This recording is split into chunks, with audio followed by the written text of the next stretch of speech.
कई ऐसे भी लोग थे जिनके प्लेट नहीं थी यहाँ, बिना प्लेट के। नेम प्लेट भी कई सारे ऐसे लोग थे, क्योंकि पुलिस इस तरीके की बदतमीजी नहीं कर सकती है। और मैं जरूर कह सकता हूँ वो वर्दी के भेष में गुंडे थे। हमारे साथ गोपाल हैं जो रात जो घटना हुई उसके बहुत ही चश्मदीद हैं ये, क्योंकि इन्होंने बहुत ही करीबी से देखा और इनके साथ भी धक्का मुक्की हुई है। मैं इनसे बातचीत करता हूँ और समझने की कोशिश करता हूँ कि पहले रात क्या हुआ था। पहले हमारे दर्शकों को ये बताइए कि रात घटना क्या हुई थी। देखिए, यहाँ 3-4 दिनों से लगातार बारिश हो रही थी, सोने की कोई जगह नहीं थी, पानी भरा हुआ था, शॉर्ट सर्किट हो गया था, करंट आ रहा था।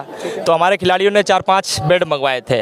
बेड का मतलब फोल्डिंग मंगवाई थी, फोल्डिंग ही ला रहे थे हम। वो फोल्डिंग लाने के लिए ही गए थे, वहीं से सारा प्रकरण शुरू हुआ। दिल्ली पुलिस ने जो है महिला पहलवान खिलाड़ियों की माँ बहन को गाली देना शुरू की। किसी एक पहलवान का सर फोड़ दिया, दूसरे पहलवान के जो है 4-5 टाके लगे हैं पूरी तरीके से। और इनका एक पुलिसकर्मी दारू पी रहा था बाथरूम में बैठ कर, यहाँ पे दिल्ली के जंतर मंतर, यही वो बाथरूम रहा, उसमें दारू पी रहा था बैठ करके। यही हमने उसको पकड़ करके रखा। लेकिन जिसने बदतमीजी की, जिस पुलिस अधिकारी ने, उसने, और जो दारू पी रहा था कांस्टेबल, दोनों को यहाँ से बचा करके ले गई। और लगातार प्रोटेस्ट को खत्म करने का रात में वो प्रयास कर रहे थे। एक लड़के को भी पुलिस वालों ने अंदर भेजा, पता नहीं क्या करने के लिए भेजा, क्या रखवाया, खाने में कुछ मिलवाया, पानी में कुछ मिलवाया, मैं नहीं जानता। हमने पकड़ने का प्रयास किया लेकिन दिल्ली पुलिस उसे बचा करके ले गई। तो ये तमाम जो रवैया था कल रात का, बहुत खतरनाक दर्दनाक मंजर था। और वो स्पष्ट करता है कि इन बेटियों के साथ अब वो कुछ भी कर सकते हैं अगर इन्हें न्याय नहीं मिला। न्याय नहीं मिला तो वो कुछ भी कर सकते हैं। लेकिन पुलिस प्रशासन तो यही कह रही थी ना कि ऐसा कुछ भी नहीं हुआ। अभी पुलिस का ट्वीट भी इसी के सामने आया है। मैं नहीं कह रहा हूँ, कल पूरे देश ने लाइव देखा है। इनके शब्द स्पष्ट साफ सुनाई दे रहे थे पूरे देश को, इनकी मंशा स्पष्ट साफ दिखाई दे रही थी पूरे देश को। आज जो ये पुलिस वाले आए थे, इनकी क्या मंशा थी? वो पुलिस वाले थे ही नहीं। कौन थे तो फिर? वो वर्दी के भेष में गुंडे थे। एक गुंडा ही ऐसा कर सकता हो।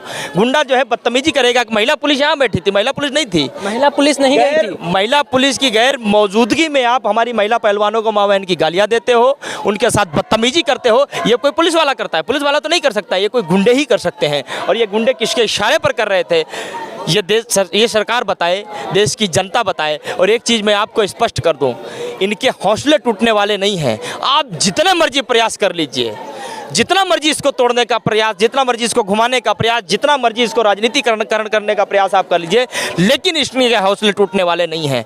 क्योंकि ये लड़ाई देश की लाखों बेटियों के मान सम्मान की लड़ाई है।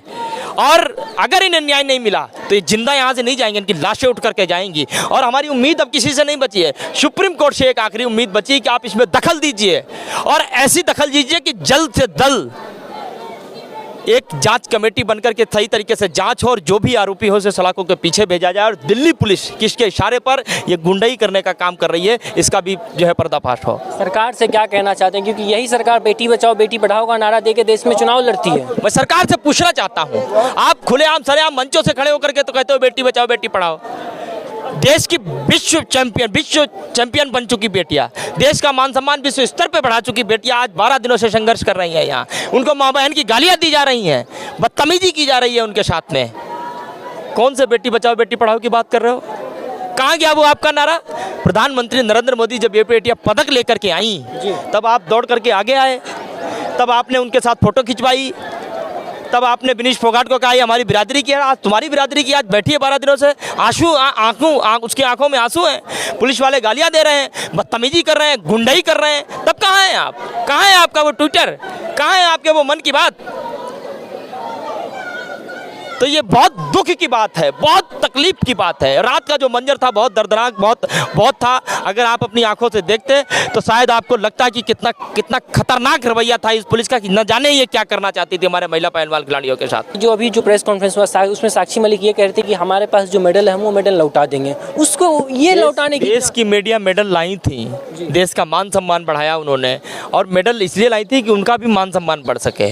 जिस मेडल को लाने के बाद भी इनकी इज्जत सुरक्षित नहीं है, इनका सम्मान सुरक्षित नहीं है, इनकी आबरू सुरक्षित नहीं है, ऐसे मेडल को अपने पास रख करके क्या करेंगी ये बेटियां?